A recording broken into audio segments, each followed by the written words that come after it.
to the challenge. How's that familiarity help at all, just in terms of going forward and preparing for? I think it certainly helps. I think experience. And I think you'd ask any player if that had a chance to go against another player in the league that having that experience of going up against them would be play to their advantage. And we've had a chance. They've seen both of these guys, Peters and Talib, in the division. They've had a chance to go against them. So I think they're looking forward to the challenge. What makes you get to Aaron Donald up close? What makes him so special? You're kind of hoping his holdout might extend 1 week. Yeah, he's just he's a powerful player. He's excellent work ethic, excellent teammate, great leader up front, but just a real powerful player that possesses great quickness. And a rare combination of strength and speed to go with that power. But you guys obviously have a lot of the interior of your line. This is kind of the strength of your line of the interior there. Even some with Sue and Donald. What kind of matchup is that going to be? Yeah, I think it's a great matchup, and our guys are looking forward to it. I'm sure the Rams are as well. I think anytime you get a chance to compete against the best at your position in the league, it's no different than our wide receivers getting to go against a very talented secondary. I think they relish the challenge, but most people on the outside would look at the two rosters and say certainly the three inside guys have been labeled as our strength, and their two inside guys now with Sue there and Donald would be considered their strength up front. So we're looking forward to a real competitive matchup there, and it'll be exciting to watch. How similar is being on John's staff as to Sean's staff? I used to say Sean used to use a lot of Grudenisms, and how he spoke to the team and his message and mannerisms. I think there was a lot of similarities there that Sean had picked up, but certainly they're two different coaches, two different people. But it was when I first got to Sean's staff, I thought that was entertaining, to say the least, on some of the mannerisms that he used. He was quality control in Tampa in your year there, too? Yes. Was that when you first met him? Yes, first met him when John brought him on into Tampa there to work on offense, and he worked with the wide receivers. He helped Richard Mann with the wide receivers and did a lot of the preparation work there, but very bright at that time. Knew he was very bright coach, hard worker, and a good person to be around.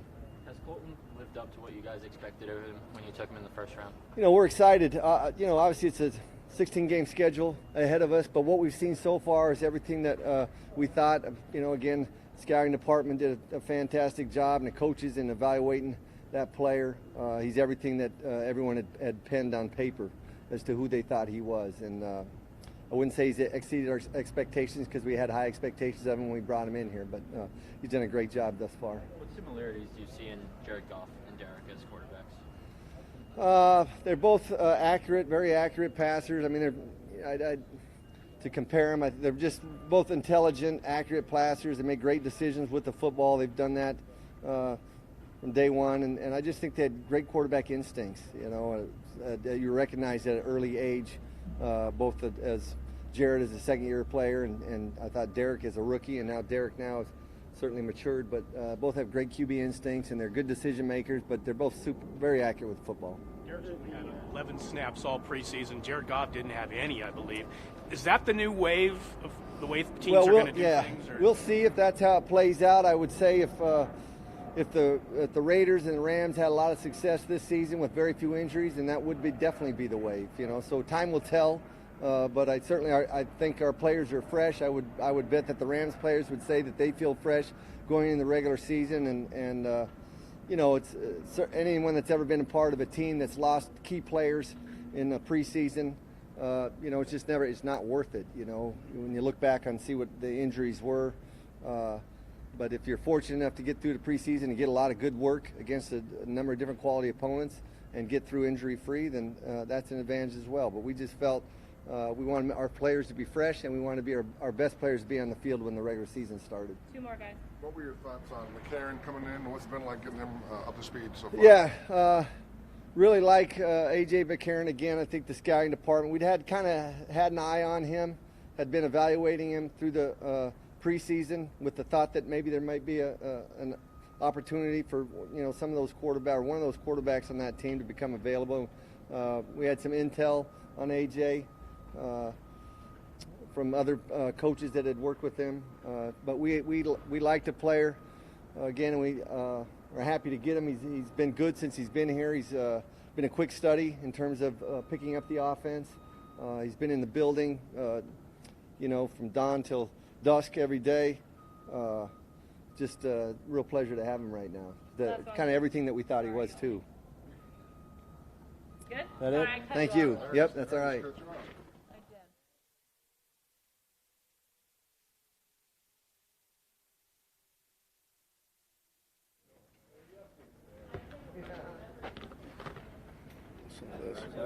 Guenther. Obvious question.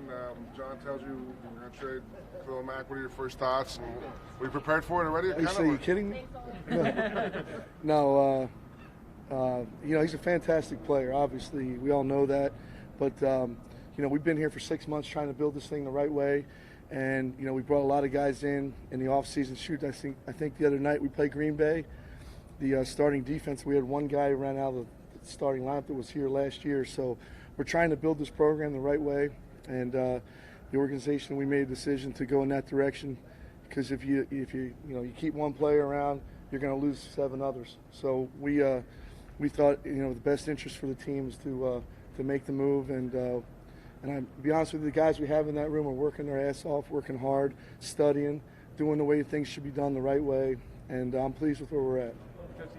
So many guys on your defense haven't played with him. Is it make that adjustment easier without if they're? Yeah, I mean, I think I saw the guy in a restaurant in March one time. My kids pointed out to me, "Hey, it's Khalil Mack. He's got the new Jordans on." I wouldn't know, but with as many new players that we brought in, new coaching staff, we just kind of got used to him not being here and operating with what we got. So we're going to move along that way. I think right after you got hired, you said one of your idea of a blitz was getting Khalil Mack one-on-one. Now that you don't have that sort of singular presence there, does that change in any way the way that you're going to try to bring pressure or generate pressures? I mean, the plan obviously changes when you have a guy like that. It's like having a great receiver, a great quarterback. Your plans change with what you got. You got to try to put the players that you have in the best position to succeed. That's what I get paid to do. So I'll try to do that with the guys we got here come Monday night. Bruce is ready to handle the extra attention that may be paid towards him, and is he ready to kind of increase? I haven't really even thought about it that way. I mean, we got some other guys that can rush here too. We brought some young guys in the draft that I think are going to surprise some people. So if Bruce happens to get double teamed more, we'll make note of it. But we're going to move along with how we've been progressing through the spring with the guys that have been here, the guys in training camp that have been working hard, and I like our group. Cornerback has been kind of a revolving door here for years, Yep. different starters in and out. How do you feel about the guys you have now? And John was talking about how excited he is to see Gary on with healthy and just ready to go. Yeah, I mean, it's like I said, it's been a work in progress since we've been here. Having him out in the field's been great.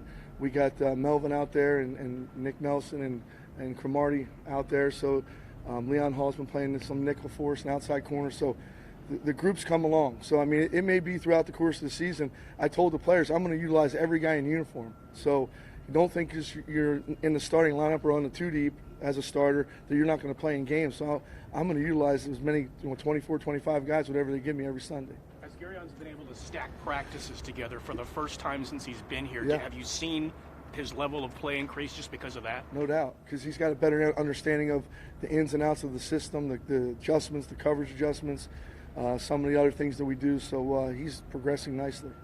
Bay's gotten a lot of praise for how innovative and creative his offenses are. Have you gone up against him before? Yeah, I got a lot of respect for Sean, what he does, program he runs. They're very innovative on offense. Obviously, they're the number 1 offense in the NFL. So it'll be a great challenge for us Monday night. I went up against them. Actually, we played a game over in London. We went all the way over there, and we tied the game. So after the game, we shook hands. We flew all the way over here for a tie. It's like a soccer match, you know what I mean? So in Wembley Stadium. But he's good at what he does. It's a great challenge, and I respect what he does. What does Cook add to their offense? He's, like I said, he's the only guy. I think they had 10 of the 11 starters back, and they added him. He's an explosive guy. He can get the ball down the field. Obviously, you look back at some of the games he played against the Raiders. He's done some damage here, so we're going to try to limit the damage that he can do on Monday night. What do you see of Cooper Kupp and I suppose your defense's ability in the slot to obviously contain him? He's impressive. I mean, he makes tough catches. He's good good run after the catch. So we'll have a plan for him. They got a lot of guys. They got Cooks and Gurley's, he's really good out of the backfield catching screens and different plays like that. So and I think Woods is a great player. So they got a lot of weapons in there to take care of us. But we'll have a plan. Is Rogers Cromartie someone whose workload will have to build over the course of this season, given he's fairly new, or because he's a veteran, someone you can just insert and plug away? He's picked up the system very good. So it's we're going to get him in there. We may have, like I said, we may rotate safeties, we may rotate corners, linebackers, D-line. We always rotate those guys. So it's going to be a work in progress as we work through the season. And eventually, like I said, after the third week of the season on Sunday night, when you put your head on the pillow, you have an idea what kind of team you got. What do you think of Fiddle Brown and Shalik during the preseason? I did great. He made the team. I mean, Shalik, I think, got cut last year. And Fiddle Brown was sitting around here on the practice squad. So, to me, they're two really good rushers for our system, and they show what they can do in the preseason. That's why we kept them around here. So I'm looking for them to come in and do some great things for us. A couple more guys. John was talking about Markel Lee's emergence being one of the good stories of this summer. In what ways have you seen him improve since you guys have been able to get your hands on him? Well, first of all, Markel brings a lot of energy to practice. He's a good leader. He's taken the system and grabbed it by the horns and really is understanding what his job is to set the defense, make the calls. He's a physical guy in there. He's a big physical guy in there. He's a big thumping linebacker, which we need. And he's just had a tremendous camp, and he's continuing to get better every day. What struck you about Leon Hall? I know he's 33 years old. Yeah. You've worked with him quite a bit in the past. His abilities at this stage in his career, he seems like he's running around really well out there. Yeah, he's doing good. I mean, he probably looks better now than he did when my last year with him in Cincinnati. So that's when he was coming off a couple Achilles, but he's moving around good. He understands, all the ins and outs. I just got to look at Leon. If he makes a little mistake in practice and he goes, I got you, I don't have to tell him. So it's good to have a guy like that around. All set? All right. Thanks, guys. Appreciate it.